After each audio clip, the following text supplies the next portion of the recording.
Okay, so you've eliminated all the trigger foods. You've done all the work. You've got the right supplements. You're on this journey. You're ready to go. You're ready to beat acid reflux, and boom, you still get acid reflux. What's going on? Now this happened to me on multiple occasions. I thought I'd done everything right. I've got all my boxes checked, and I still get these acid reflux symptoms. What is the problem? In today's video, I'm going to share with you 7 critical factors that are not related to diet, not related to supplements, that could have a profound effect on your acid reflux symptoms. In fact, some people that just adopt these strategies alone make a huge difference in healing from their acid reflux. So let's get into these 7 strategies that you can implement and incorporate into your life. But like as always, these strategies are going to require a lot of discipline, and it's going to be hard work. I never said it was going to be easy. I'm still working on a lot of these. In fact, I neglect a lot of these, which is why I still do occasionally get those acid reflux symptoms. But I'm going to explain to you why these strategies, they tend to work so well when you apply them well. So let's delve right into the details. As always, please remember, none of this is considered medical advice. This is for informational purposes only. I've been on this acid reflux journey for over 20 years, and I'm going to be sharing with you some of my key learnings in the hope that those little nuggets are going to make a difference in your journey and bring you that positive momentum in your healing journey, so that you don't have to experience these nasty acid reflux symptoms, and you can find yourself using natural solutions getting to better health. So let's delve into the details. The number one factor that is not related to diet, not related to supplements, that it has a profound impact on your acid reflux, and it's probably one of the critical factors that led to you developing this condition. And that is none other than stress. Stress can have a profound effect on your health and is often overlooked. When we can pay more attention and be more mindful to our stress levels, it can shift our health for the better, and it can put us in a state of healing. Now this is a really vitally important point, and oftentimes it's hard to manage because there are external factors that are getting to us that are causing a lot of stress. Maybe it's a job that you're in that you absolutely hate, that is sucking all the energy out of you, it's making you work extremely long hours and putting a huge stress on your life. Maybe it's family concerns or conflicts within the family that are putting you in stress and that are causing a lot of tension, and over the years the stress tends to build up because there's no avenue out for these stress factors. They start to manifest in terms of health conditions. Now it can be a multitude of health conditions. Oftentimes when you observe yourself experiencing these acid reflux symptoms, it can be attributed to a stress factor you've been facing during the day. Maybe you had a challenging conversation at work, or maybe you had a challenging conversation at home, or whatever it is that is giving you that stress could be the causative of your acid reflux symptoms. If I reflect back on my own life and try to identify these causative factors that ultimately resulted in these acid reflux symptoms, I often have to go back in time, way back in time, to when I was still in school. And I know that I had poor eating habits, I had poor lifestyle choices, I was often not sleeping enough, I was draining myself energetically by overexerting on my school studies, and also not having a vibrant, joyful social life. And a lot of these factors started to build up a lot of stress within me. I was not in a mentally conducive place to be able to handle a lot of the societal pressures, and I was just reacting badly. I was just in a totally bad place at the time from a mental standpoint. I wasn't rationalizing things correctly. I was in a negative mindset, and the stress was no doubt there.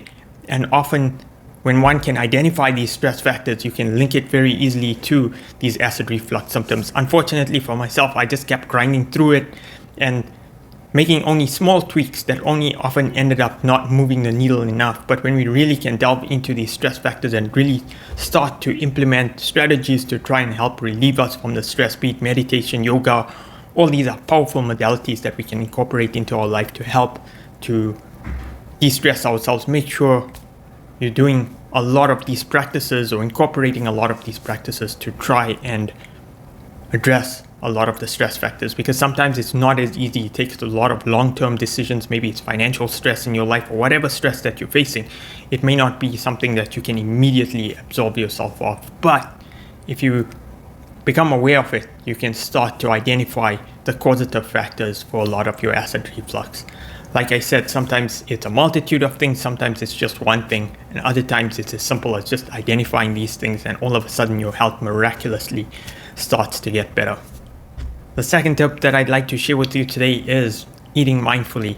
Now, I'm very guilty of this. I often mention this in many of my videos because I was very guilty of always multitasking while I'm eating. I used to always be eating at work in front of my computer, or I used to be eating in front of the TV when I was younger. Or even today, I'll be eating and I'll be doing something else. Or even if I'm eating and I'm trying to remove all the distractions, my mind is wondering about all the different worries that I have from the day or things that I need to take care of after I eat. So learning to be more mindful is something that's a really good practice that we need to cultivate, because the more mindful we can be when we're consuming these foods that are ultimately becoming a part of us. Yes, these foods are becoming part of us. You've got to get the spiritual aspect of food as well. So the more mindfully we can consume, the better it's going to be for our digestion. We're going to be more conscious about the types of food that we are eating, as well as just being present with the food, enjoying the flavors of the food, and really taking it in a much more mindful manner rather than just gulping it down. Because oftentimes today, if you look around in society, a lot of people are just almost like they snuffing in or inhaling the food, that they're not really being conscious when they consume these foods. And that can have a huge effect on acid reflux symptoms, because if we're just inhaling your food, you're not chewing your food properly. So the proper digestive process, which starts in the mouth from chewing the food and consuming it, is often missing, and that can cause a whole host of acid reflux symptoms. The third item is eating very heavy meals just before bedtime. And I know this is a challenge for some people, because you're working the whole day, you come back at home, you want to have a big meal, you want to enjoy the meal, and oftentimes you can tend to overeat because you maybe didn't have a really good lunch and you waited until the end of the day to have your family dinner and make sure you feel so satiated after eating that meal. But unfortunately, bedtime is just an hour or two later, and then you end up having acid reflux symptoms. Now, oftentimes it takes a long period, depending on the types of foods that you're eating. It can take a long time for the food to digest, and depending on the types of food that you're eating, that will determine the duration of time that it needs in order to digest. Now, many of us who suffer from acid reflux, we have poor digestion. Our digestive system isn't functioning optimally, so we probably need more time to be able to digest these foods. I was very guilty of even eating things that are very hard to digest. Like, even think about fruits like bananas. Bananas can be really hard to digest, and they're not recommended to be eaten later in the evenings or at nighttime, because they take a very long time to digest. And when you consume these foods just before bedtime, you are very likely going to have acid reflux symptoms. I often get acid reflux symptoms whenever I eat a banana before bedtime, or maybe even if it's early in the evening, but it's not that sufficient duration to allow it to digest. It's going to give me an acid reflux symptoms, and I'll wake up feeling horrible. I'll wake up feeling so horrible at night, because I know I screwed up, and I know I ate the wrong things, or I ate too heavy of a meal just before bedtime. So it's something, the more mindful you can be about it. I know I tried these things multiple times and I failed, and sometimes it's such a case where it becomes so habit forming that you eat your meals and you want to have that very big meal at night, and it's up to us to now break that habit. The more awareness that we can bring into it, and that's what I found makes a profound difference. The more awareness you can bring into the practices that are causing your acid reflux, the more you're going to be able to control that situation going forward and start to shift those behavior patterns, so that you're no longer giving rise to behaviors that cause you to have aggressive acid reflux symptoms. Now, the fourth item is a controversial one, because conventional practice will tell you you need to be eating multiple meals, small meals throughout the day, and that's going to help you with your acid reflux symptoms. I'm here to say, well, I don't really agree with it. It never worked for me. I tried it out. I used to have small meals throughout the day, and oftentimes when I used to do this, I used to get acid reflux symptoms. Now, it can work on a fruit-based diet, or a diet that is devoid of any proteins and fats, because those are very simple meals. They digest very quickly. They're not putting a huge burden on your diet. But if you're eating a conventional diet and you're incorporating fats and proteins throughout the day, 6 meals, spreading it into very small meals throughout the day, you're just activating your digestive system excessively. And it takes a lot of energy during the digestive process. Just observe how you feel after you've eaten a big meal. Do you know in Mexico they take those siestas after they eat their big meals because you feel tired? It drains the energy, it sucks the energy out of you because the digestive system takes so much of energy to be able to digest foods. So if you're constantly eating small meals throughout the day, you keep on firing up your digestive system and you don't give it enough of the power to be able to digest the bigger meals, or by constantly turning it on, you're burdening your digestive system and you're not giving it that ability to function robustly and prevent a lot of the acid reflux symptoms, especially towards the later part of the day when you're still consuming those small meals and the digestive fibers have just been so weakened because they've been overworked and they can't digest these foods, and you end up getting acid reflux symptoms. I tried this out. I tried it out on multiple occasions. Like I said, it was a method that was recommended by the conventional system, and they said, well, go on multiple small meals throughout the day, and that's going to move the needle for you and help you get healing from your acid reflux. Unfortunately, it didn't work, and I'm going to share with you a better practice in the next item. So let's get right into the next item. Okay, so this next item, it segues very well into the previous item, and that is intermittent fasting. Intermittent fasting can be a powerful strategy if used right. If intermittent fasting is something that stresses you out and you feel more miserable, it's probably going to have a detrimental effect on you. So it's something that you as an individual need to judge and see what its effect is. Is it something that is stressing you out? Is it making you feel more miserable? Give it a bit of time to play around with if you do decide to incorporate it.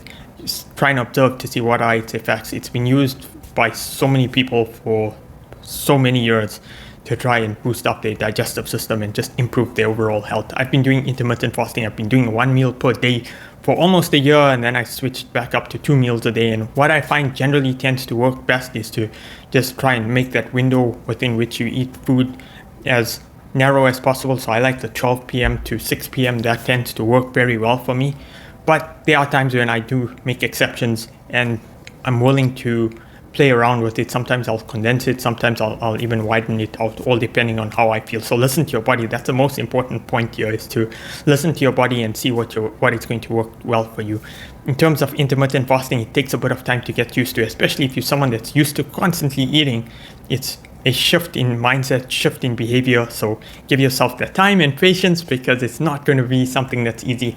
What I will share with you is when I did go on the 1 meal a day, and I just started up with the 1 meal a day, it ended up becoming such a large meal. It's almost like I needed to feast because I was starving myself for the whole day, and you tend to overeat when you have just 1 meal a day, and that can often end up triggering acid reflux symptoms. So it's definitely something you want to avoid if it leads you to having the same types of behaviors. You have to be very disciplined, very mindful, and oftentimes when you reach that late stage of the day, your mind is going to tend to weaken and your awareness levels start to drop, and then you end up binge eating and doing things where you're eating foods that you're probably not supposed to be eating and that are doing you more harm than any good.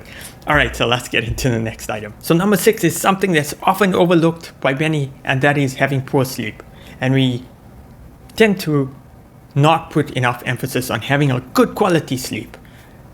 Now, I've always, for some reason, always had the bad luck of always locating myself near some place where they're doing construction throughout the day or often overnight. So I'm often hearing these construction noises while out sleeping, and that can be very bad for your quality of sleep. So something you want to be mindful of. Try and have a really good sleep environment. Make sure you're getting adequate amounts of sleep.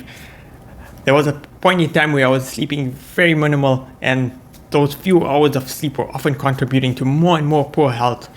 And what I did notice, whenever I was sleeping like 2 or 3 hours or 4 hours a day and just grinding it out throughout the day, is your eating habits tend to become very unhealthy. You tend to be very hungry during those days. And the reason for it is because your body needs more energy. And so you start to gravitate towards all sorts of foods just to try and get more energy within the system. It's like the body's coping mechanism that you start to binge eat. You start to look for these processed foods and sugary treats to try and just grind through the day, but you're incorporating a lot of like junk foods and things that are not conducive to your health, and often will have acid reflux symptoms. You're not giving the body a chance to rest. You're keeping it in an elevated stress level situation, and that often results in acid reflux symptoms. So something to be mindful of. Try and get those optimal levels of sleep. Make sure you're doing the best that you can possibly do to try and get a good night's sleep. I know it's not possible for everyone. There's some people that are in situations where you're facing a highly stressful life and you're not getting that opportunity to get adequate amounts of sleep.